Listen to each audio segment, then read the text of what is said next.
when you would perform this exam. I'm gonna make sure that I lock the stretcher. Flip this lever, and lower the rail. Before I allow my patient to get on the stretcher, I want to make sure that it's lowered all the way. Hi, my name's Rebecca. I'm going to be taking a chest x-ray today. May you have your full name? Tuana Oberzinji, And your date of birth, please. November 18, 2001. And is there any chance you could be pregnant? No. Thank you. I want you to lie on the stretcher on your back with your head at the very top of the stretcher, please. It will be very much easier for you if you give those instructions. I'm going to place the rail, put the rail back up for patient safety.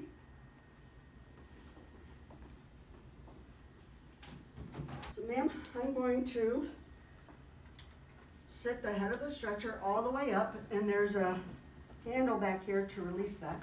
If you could just lean forward for me. Don't scooch forward. I'm going to place this cold hard board behind your back, lean forward. So while you're back here, eyeball what you think is going to be the correct placement of the image receptor. Remember, you're going to want light above her shoulders. Now we're not at the wall bucky, we're not at the table bucky, so everything's manual. You're going to collimate manually, and you don't have an automatic readout for your SID. You have to manually measure that. And here's a measuring tape.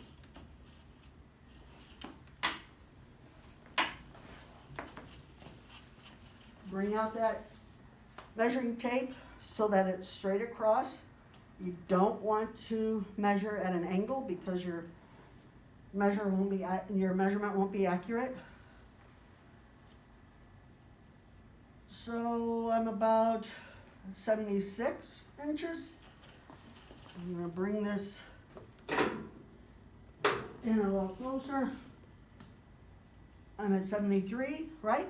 Yeah. Mm-hmm. Okay, so I know I need to bring it in about an inch.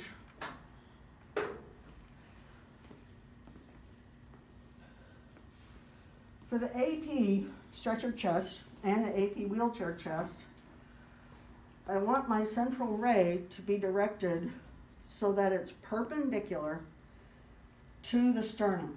So that's going to require an angle. Even if your patient is sitting absolutely upright, vertical, erect, you're going to have to angle your tube somewhat. So, we start off with our readout at 90 degrees. It's horizontal. Now I have a readout of 81. So how much have I angled my tube? 9 degrees. 9 degrees. Don't angle more than 10 degrees. And there's not a specific number, but you've got to angle more than 5 degrees. And I'll explain why that's so important in class. So I have my SID set. I've angled my tube. Now I'm going to center to my patient. I'm centering in midline, 3 to 4 inches below the jugular notch, so that I'm centered at T7. And when you do your simulation, you want to talk things out like this. Now I can see, and if you're behind me, you can see too, that my image receptor is not centered to my patient. My image receptor needs to be centered to my patient. So I'm going to have to come over here and just move this board a little bit, ma'am. Okay, lean back. And notice, move your arm just a little bit. My image receptor is, my central ray is centered to my image receptor. Just like I made sure that I had that when we were at the wall bucket. I have to manually collimate. So, but when you're not at the wall bucky, and you're not using the table bucky, but you're using your image receptor, you're not gonna get an accurate readout of your collimation size. It doesn't have anything to reference. So I'm going to open my collimation field, making sure that that collimation field, that light field, doesn't exceed, isn't bigger than my image receptor. The same side to side. Now here's what I want to show you. Can you see that there's light on the sheet behind my patient on the right side? Yes. Yeah. Mm-hmm. But you don't see light on the left side, do you? No. Yet my central ray is centered to my patient. What this is telling me is that my image receptor still is not centered to my patient.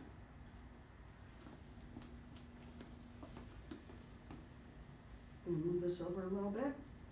Lean back. Now I have just about the same amount of light on either side of that image receptor. Aha, my image receptor is positioned so that it's centered to my patient. In this case, I have about 3 inches of light above my patient's shoulders. We said we wanted a couple of inches of light above her shoulders. She's small. So I'm just going, again, collimate just a smidge with her. You won't necessarily do this with all patients. Notice too that I placed my image receptor so that the orientation is portrait or lengthwise, and that's what you'll use for patients who are hyposthenic, sthenic, or asthenic. But for those patients with a body habitus where they're broader across, your orientation will be crosswise or landscape. Okay, I've placed my marker, marking your left side in the light field. Now, I could put this on her, but quite frankly, that is nasty. So I'm gonna make sure by the time you do your simulations, you have something else to use. So I will put this lead shielding across her lap. I want you to move your arms slightly away from your body. So you abduct the arms slightly. I need you to raise your chin, okay? And I'm gonna give you some breathing instructions. Take a deep breath in. Blow it all the way out. Take in another deep breath and hold it. Exposure, you may breathe. We'll lower the rail. That rail. I'll take this board from behind your back, and you may exit the stretcher